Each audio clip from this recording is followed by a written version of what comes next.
بھارتی فوج حملہ کر سکتی ہے۔ دراصل بھارت کے زیر قبضہ لداخ اور چین کے درمیان قراقرم کا پہاڑی سلسلہ ایک قدرتی سرحد کی طرح ہے جو شمال مغرب سے جنوب مشرق کی طرف ایک ٹیڑھی لکیر کی طرح پھیلا ہوا ہے۔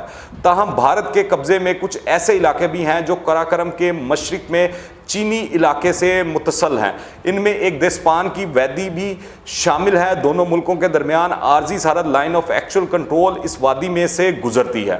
1962 میں چین اور بھارت کے درمیان جن علاقوں میں جنگ ہوئی تھی ان میں دیسپانگ وادی بھی شامل تھی۔ اپریل 2013 میں بھی یہاں دونوں ملکوں کی فوجوں میں کشیدگی ہو گئی تھی اور وہ 1 ماہ تک آمنے سامنے کھڑی رہی۔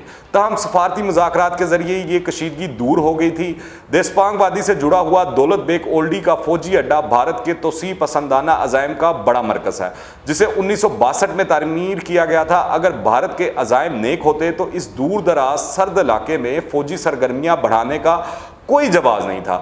سردی کے موسم میں یہاں درجہ حرارت -55 تک گر جاتا ہے۔ 16,500 فٹ کی بلندی پر واقع یہ دنیا کا بلند ترین ایئر فیلڈ سمجھی جاتی ہے۔ جب سے بھارت اور امریکہ کے درمیان اتحاد ہوا ہے دلی کے حکمران اس فوجی اڈے کو مسلسل توسیع دے رہے ہیں۔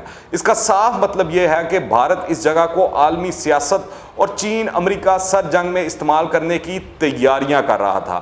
ان عزائم کو بھانپتے ہوئے دیسپانگ وادی میں چین نے کارروائی کی ہے اور فوجی نوعیت کے اہم مقامات پر اپنی پوزیشن مستحکم کر لی ہے۔ مزید جاننے سے پہلے اگر آپ نے ابھی تک اس چینل کو سبسکرائب نہیں کیا ہے تو اس چینل کو سبسکرائب کریں، بیل آئیکن کو پریس کریں تاکہ تازہ ترین اپڈیٹس اور نئی ویڈیوز آپ کو بر وقت ملتی رہیں۔ بھارت نے چین کے ساتھ لداخ کی سرحد پر جھڑپ کے بعد علاقے میں زمین سے فضا میں مار کرنے والا میزائل سسٹم بھی نصب کر دیا ہے۔ روزنامہ ٹائمز آف انڈیا کے مطابق بھارتی حکام نے کہا ہے کہ چین کے جنگی طیاروں اور ہیلی کاپٹروں کی طرف سے کسی ممکنہ خطرے کے مقابل علاقے میں میزائل سسٹموں کی تصنیف کی گئی ہے، مگر میں آپ کو بتاؤں یہ میزائل چڑی مارنے کی بھی صلاحیت نہیں رکھتے۔ ان کی بوکھلاہٹ کا اندازہ اس سے لگائیں کہ بھارت کی جانب سے فوج کی نقل و حرکت میں دن با دن اضافہ ہوتا جا رہا ہے کیونکہ کشیدگی میں کمی کے کوئی آثار نہیں دکھائی دے رہے ہیں۔ اب تو کشمیر میں مقامی انتظامیہ نے گزشتہ روز حکام کو آئندہ 2 ماہ کے لیے LPG گیس سلنڈرز کا ذخیرہ جمع کرنے کی ہدایت کر دی ہے۔ دوسری جانب مرکزی کشمیر کے ضلع گاندربل میں تمام سرکاری اور نجی اسکولوں کو فوج کے لیے خالی رکھنے کی ہدایات بھی سامنے آ گئی ہیں۔ وادی گلوان اور ڈسپینگ جیسے علاقوں میں گزشتہ 2 ہفتوں کے دوران بھارت نے اپنی فوج میں زبردست اضافہ کیا ہے اور اس کے مطابق وہ ایسا علاقے میں چینی فوج کی موجودگی کے سبب کر رہا ہے۔ بھارت کے ایک معروف انگریزی اخبار نے حکومتی ذرائع کے حوالے سے لکھا ہے کہ بھارت نے چین کے ساتھ سفارتی اور فوجی سطح پر بات چیت رکھنے کا فیصلہ کیا ہے، تاہم جب بھی اور جہاں بھی ضرورت پڑے اسے عسکری جواب دینے کے لیے بھی تیار کیا جا رہا ہے۔ ہم قدم پیچھے نہیں ہٹانے والے، ہم ان کا مقابلہ کریں گے۔ اخبار کے مطابق سینئر حکومتی نمائندے سے جنگ کی صورت میں ہونے والی بڑے پیمانے کی تباہی اور اس کے نتائج کے حوالے سے سوال کیا گیا کہ اس کے سنگین مضمرات برآمد ہو سکتے ہیں، تو جواب ملا کہ نتائج کے بارے میں بہت زیادہ فکر کرنے سے ہم پیش رفت یا پیش قدمی نہیں کر سکتے۔ یعنی بھارت نے اب مکمل طور پر خودکشی کرنے کا فیصلہ کر لیا ہے۔ بھارت کی جانب عسکری تیاریاں زور و شور سے جاری ہیں۔ بھارتی وزیر اعظم نریندر مودی نے گزشتہ روز قوم سے اپنے خطاب میں چین کے نام لیے بغیر کہا تھا کہ بھارت کی طرف آنکھ اٹھانے والوں کو سخت جواب دیا جائے گا۔ اس سے پہلے انہوں نے کہا تھا کہ بھارت کی سرزمین پر نہ تو کوئی داخل ہوا اور نہ ہی اس کی 1 انچ زمین کسی کے قبضے میں ہے۔ لیکن دفاعی تجزیہ نگار اور ماہرین بار بار یہ لکھتے اور کہتے رہے ہیں کہ LAC پر بھارتی فوج جن علاقوں پر پہلے گشت کیا کرتی تھی اس میں سے کئی علاقوں تک اب اس کی رسائی محدود ہو گئی ہے اور وادی گلوان میں چینی فوج نے اپنے ڈیرے جما لیے ہیں۔ بھارت انہی علاقوں سے چینی فوج کو پیچھے جانے کا کہہ رہا ہے، لیکن چین کا کہنا ہے کہ سرحد پر تمام طرح کی موجودہ کشیدگی کے لیے بھارت ذمہ دار ہے، جس نے کئی چینی علاقوں میں در اندازی کی کوششیں کی اور متنازع علاقوں میں تعمیرات کا کام شروع کر رکھا ہے۔ اس دوران جہاز رانی اور ٹرانسپورٹ کے مرکزی وزیر نتن گڈکری نے کہا ہے کہ مختلف بندرگاہوں پر چین سے آنے والا جو سامان کسٹم کی وجہ سے پھنسا ہوا ہے اسے فوری طور پر چھوڑا جائے، ورنہ اس سے چین کا نہیں بلکہ نقصان بھارت کا ہوگا۔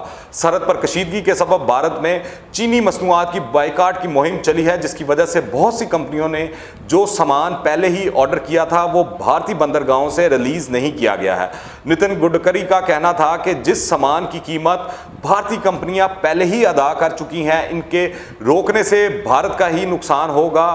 ہم زیادہ سے زیادہ یہ کر سکتے ہیں کہ درآمدات کے لیے ڈیوٹی میں اضافہ کر دیں، لیکن اہم ساز و سامان کو روک نہیں سکتے، اس سے کام رک جائے گا، نقصان بھارت کا ہوگا۔ یہ تو کچھ نہیں، بھارت میں ایک نئی بحث اور چل پڑی ہے کہ بھارتیوں کے خداؤں کی اکثر مورتیاں چین سے بن کر آتی ہیں، تو بہت سے لوگوں کے خیال میں ان کی دعائیں اس لیے قبول نہیں ہو رہی ہیں کیونکہ وہ مورتیاں چینی ہیں اور چین سے بن کے آ رہی ہیں۔ یہاں تک کہ بھارتی وزیر یہ کہنا شروع ہو گئے ہیں کہ ہمارے تو بت بھی چین سے بن کر آتے ہیں۔ اس وقت انڈیا میں بننے والے سمارٹ فون کا 100% دار و مدار چینی ایکسیسریز پر ہے، یہاں تک کہ آئی فون بھی گوداموں میں اربوں ڈالرز کا چینی مال رکھا ہے جو آئندہ چند ماہ میں ہندوستانی مارکیٹ میں فروخت کرنا ہے، جو اگر نہ ہو سکا تو ہزاروں تاجر بینکرپٹ ہو جائیں گے۔ ہندوستانی صنعتوں میں استعمال ہونے والے خام مال کی ابتدائی ادائیگیاں چین کو کی جا چکی ہیں، جس کا ڈیٹا کسی کے پاس نہیں۔ اندازہ ہے کہ یہ ٹریلین ڈالرز تک ہو سکتی ہیں۔ ان حالات میں بھارت کیسے چین کا بائیکاٹ کرے گا؟ مگر پاگلوں کے سروں پر سینگ نہیں ہوتے۔ یہ صرف تصویر کا ایک رخ ہے۔ اس وقت چین جانتا ہے کہ ہندوستانی عوام جذبات اور وقتی جوش کا شکار رہتی ہے۔ وہ یہ بھی جانتے ہیں کہ انڈین حکومت اپنی خراب معاشی حالت اور بگڑتے ہوئے سماجی حالات کا زیادہ دیر تک مقابلہ نہیں کر سکتے۔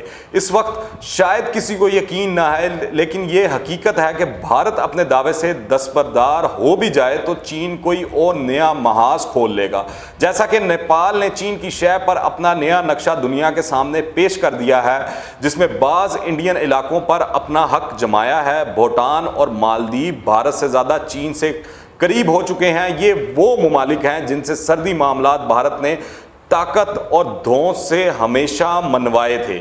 یہ سب اپنی جگہ، مگر سوال یہ ہے کہ چین آخر چاہتا کیا ہے؟ یہ وہ سوال ہے جس کا جواب چین اب نہیں دے گا، لیکن جن کی 2012 سے چین پر نظر ہے وہ جانتے ہیں، امریکی بھی جانتے ہیں اور جاپان اور آسٹریلیا بھی جانتے ہیں۔ انڈیا کو معلوم ہے کہ وہ چینی مکڑی کے جالے میں پھنس چکا ہے۔ جتنی مذمت کرے گا یہ بندشیں مزید سخت ہوتی جائیں گی۔ جو ممالک اب تک ہلہ شیری دے رہے تھے وہ خود چینی معیشت کے دیو سے سہمے ہوئے ہیں۔ دراصل یہی امتحان ہے کہ انڈیا کب تک چینی مفادات یعنی ون بیلٹ ون روڈ میں اسٹریٹجک پارٹنر بننے سے انکار کرے گا۔ حقیقت یہ ہے کہ ون بیلٹ ون روڈ کو امریکہ، بھارت اور نیٹو ممالک کی طرف سے خطرہ سمجھا جا رہا ہے۔ چین کا اثر رسوخ کم کرنے کے لیے جنوبی چین سمندری تنازع، ہانگ کانگ اور تائیوان کو سرخ روشنی سے رنگا جا رہا ہے، لیکن ایسا لگتا ہے کہ اس سب کے باوجود حالات بیجنگ کے حق میں سازگار ہیں، اور وہ وقت زیادہ دور نہیں جب چین سپر پاور کے طور پر عالمی رہنما کا کردار سنبھال لے گا۔ تقریباً تمام ممالک اس حقیقت کو محسوس کر چکے ہیں کہ اب تمام راستے بیجنگ کی طرف جا رہے ہیں۔ اگر آپ نے ابھی تک اس چینل کو سبسکرائب نہیں کیا ہے تو اس چینل کو سبسکرائب کریں، بیل آئیکن کو پریس کریں تاکہ تازہ ترین اپڈیٹس اور نئی ویڈیوز آپ کو بر وقت ملتی رہیں۔ اگر یہ ویڈیو پسند آئے تو لائک کریں اور زیادہ سے زیادہ شیئر کریں۔ کمنٹس میں اپنی رائے لازمی دیجیے گا، دعاؤں میں یاد رکھیں۔ انٹل دی نیکسٹ ٹائم، اللہ حافظ۔